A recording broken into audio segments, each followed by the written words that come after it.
Today on the channel, one of the most controversial G.I. Joe characters of all time from the G.I. Joe Classified series, we've got Falcon.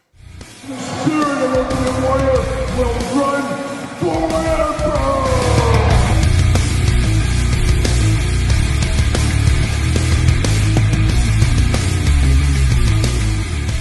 Welcome everyone, Kyle here, and welcome back to the channel for another G.I. Joe Classified series unboxing and review. And today on the channel we got a controversial one, as we've got Falcon making his entrance into the G.I. Joe Classified series. But for all your G.I. Joe Classified series needs and more, make sure you're hitting up DJC Collectibles. Use discount code 8OFFDJC to save 8% off your total order. And remember, that is in Canadian dollars, so you Americans out there ordering from there, your dollar goes a little bit farther. So remember that. But like I said, Falcon makes his controversial entry into the G.I. Joe Classified series, as he truly is one of the most controversial G.I. Joes of all time. Of course, voiced by the great Don Johnson in the '87 G.I. Joe movie. One of the greatest movies, if not the greatest movie of all time.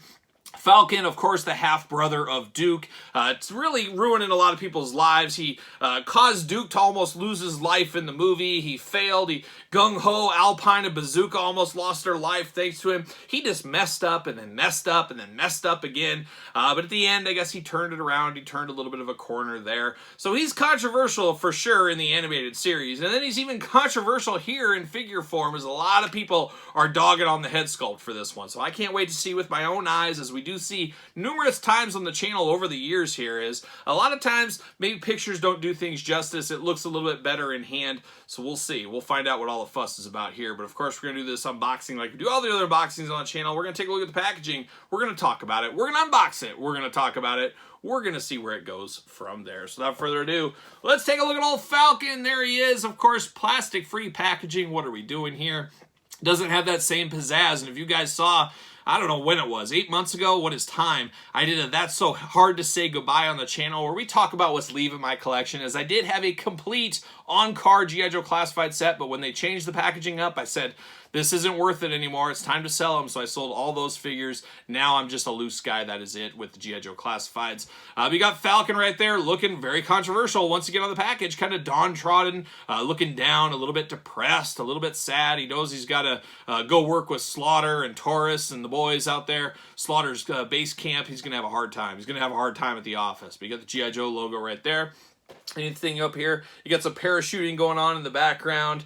Just very interesting. But it does say Vincent R. Falcon Falcone, and I can't remember his file card back in the day. And dare they give us a file card now, but no file card here. But I don't remember that being his name. I could be totally wrong on that. It just seems weird. And Falcone, is that an Italian name? Is that an Italian last name? I'm guessing it is. So who knows? Got a little paratrooper action going on the side there. Of course, you can file these up online if you want to see what's going on here. That's the best we're going to get to a file card. He is number 64 in the line, so take note of that. And then on the back of the package, you got a bunch of jibber jabber down at the bottom. You got a glamour shot of Falcon's figure, and you see the different accessories we get with old Falcon right here. But let's pull him out. Let's see what's going on. Let's see what all the fuss is about with Falcon. And like I said, there's been a lot of fuss about this figure, so we got to really dive in and get deep into here. But Falcon, he's off to the races. He's off to the side. We'll see him later. We do get the cabinet here. I love these. I love these army cabinets we get here. Yes, it's plastic-free packaging. This is cardboard, but this is a pretty cool touch here. And I wish they would do more stuff like this. I love it. It's a little locker. You can store things. You can use this for build these up, things like that. You can set up a scene, do things. I like that extra attention to detail. And it does say Falcon's name on it right here. And then we get the old accessories inside here. We get one of these. See you later, Spider-Man style. Goodbye. But we do get one of these. And then, like I said, you get the little parchment paper action. You get the Joe logo, the Cobra logo. Very interesting. I like how this looks. I just don't think they should spend the money on something like this. Just seems like a waste, but what do I know? Once again, pull all these accessories out. There it is. Bam! See you later off the screen. And then they got old Falcon, and he's in there. He's tied in there with some rope. We're all about recycling here, so he's got some rope. There he is. I guess that's the cardboard prison these days. We're going to cut him free. We're going to set old Falcon free. We're going to send him off to the races. See you later. And can I get him out of the package here? Yes, I can. There we go. See you later, Cardboard Prison. Now we got Falcon out of the package, and now we're going to dive in here, and let's look at his accessories first. First thing I notice is his backpack. First thing I grab, too, and it does bring me back to my childhood. If you had the original childhood Falcon, which I did have, I also had, like, the Sonic Fighter. Was that what it is? Had, like, the electronic backpack. He had more of a grayish white with black on it. That was a pretty cool figure as well. Falcon, say what you want about it, but he was one of my favorite figures as a kid growing up. A lot of that had to do is I had him and Flint on a lot of superpower team-ups. They were superhero team-ups. Of course, they had their Green Beret hats going on. I always teamed those guys up. But we do get the backpack for Falcon. Of course, fits in the back like we're accustomed to. Got that antenna up top. Got to be careful on that antenna. It isn't removable, and I can see somebody accidentally snapping that off and breaking it. You got some ropes sculpted in here. We got some canteens right there going on. You can get a drink of water if he really needs to. And it looks like we got a spot, and it looks like it is for the knife. So he does have a knife with him as well. You can store this knife right in the backpack. Always love to be able to store this stuff. You guys know that. Nice knife here. I believe first time in the line for this knife. Got a nice gray handle. Got a silver blade. Got some dings and some serrations in the blade. So it's just not a cookie cutter blade. It's a real nice one. And like I said, I love that we can store it right there in the backpack. That works very well for me. So we do have that. But there's the backpack. Then we get down to his weapon here. Very interesting. I wasn't sure what was going on. But it's a shotgun, and you got a spot on the end for an effect piece if you are so needing of one. But we got this kind of hilt here on the top, and I'm not super familiar with my weapons, as you guys do know. But you do have that does move around. So that is very interesting. It looks like it's got some ammo up here as well. Nice gray color. Got the brown on the side on the pump handle there. And then you got some green on the ammo as well. So not too bad here. A cool looking weapon. And once again, a brand new weapon to the line. So we always like that. Then we got Falcon's hat, the old Green Beret hat. I guess that's what it's called, right? Green Beret hat. I think that's fair. But it is Falcon's hat. It is removable, so we do like that as well. We'll put that on him and look at him. But now we got to dive into old Falcon here.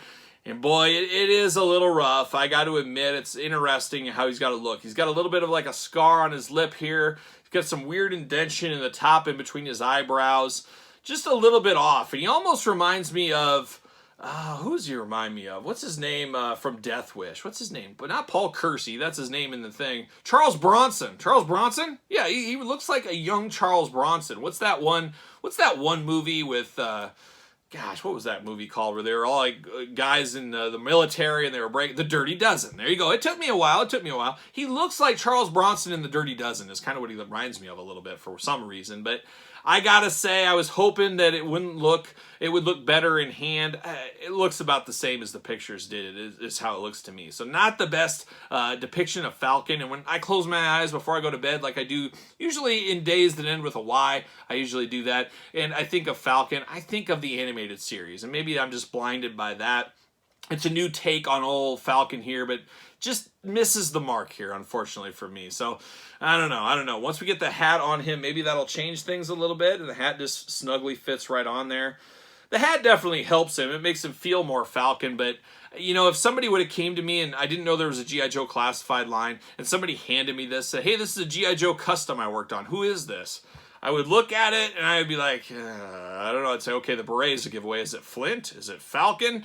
Who is this supposed to be here? But I don't know if I could guess Falcon on this one. So, I don't know. You can't win them all with the classified line, and classified line definitely has more hits than misses.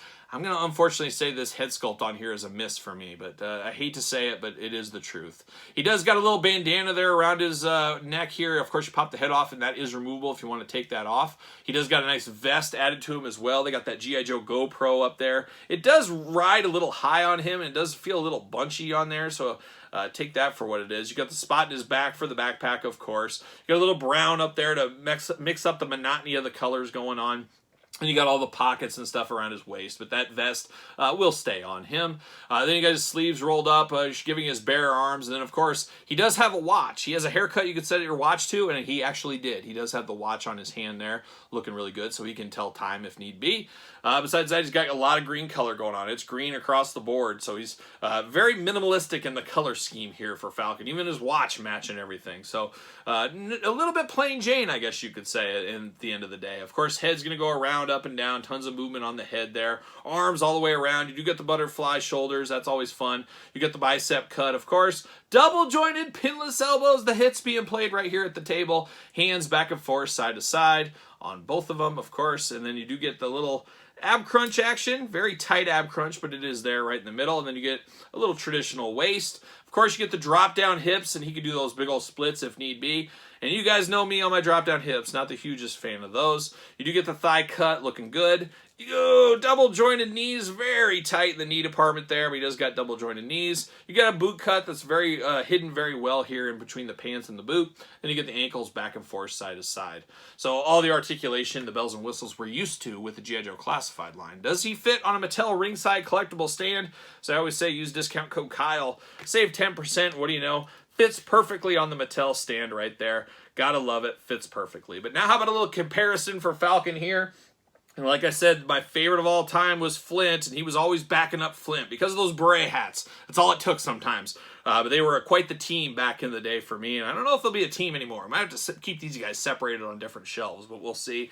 But there he is next to Flint. How about next to an Action Force figure? Of course, Falcon and Sergeant Slaughter go way back. Wanted to grab the Action Force version so we can kind of see the comparisons here. And as you guys know, these Action Force figures complement the G.I. Joe Classified line perfectly. If you're willing to build out a universe, things like that, check out the reviews on the channel. I'm working my way. If you're a Patreon member, all those Action Force videos are on the Patreon. They've been there for quite some time. We'll get to them to traditional YouTube one day, but there's so many videos, just can't keep up. But I got some in the can on the Patreon. Check those out. But Sergeant Slaughter looking really, really good next to Falcon. And then we better bring him out, of course, his half-brother and the guy that he almost got killed, of course, Duke. Not sure in the G.I. Joe Classified series if they're related or if they revisioned the tale there, because they do look kind of, Duke looked a little older in the original cartoon. Falcon was a young whippersnapper, of course.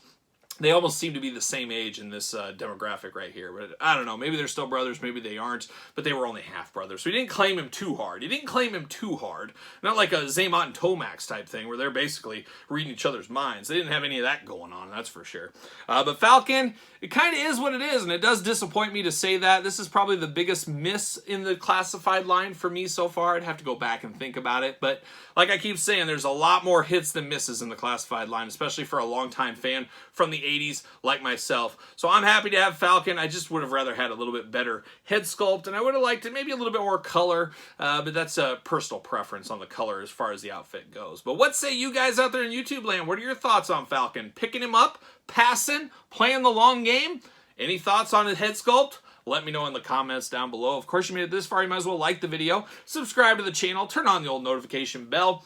We got videos every single day, as you guys know. We got even more content like we talked about on the Patreon. Best way to support the channel, but you get early access to all the videos, Q&As, exclusives, you name it. Head on over to the old Patreon channel. You can also support the channel at ProWrestlingTees.com. Search Kyle Peterson. And then don't forget about social media, SirPaul64 on Twitter, Instagram, _Kyle_Peterson. So, for Falcon, I'm Kyle. See you guys all real soon.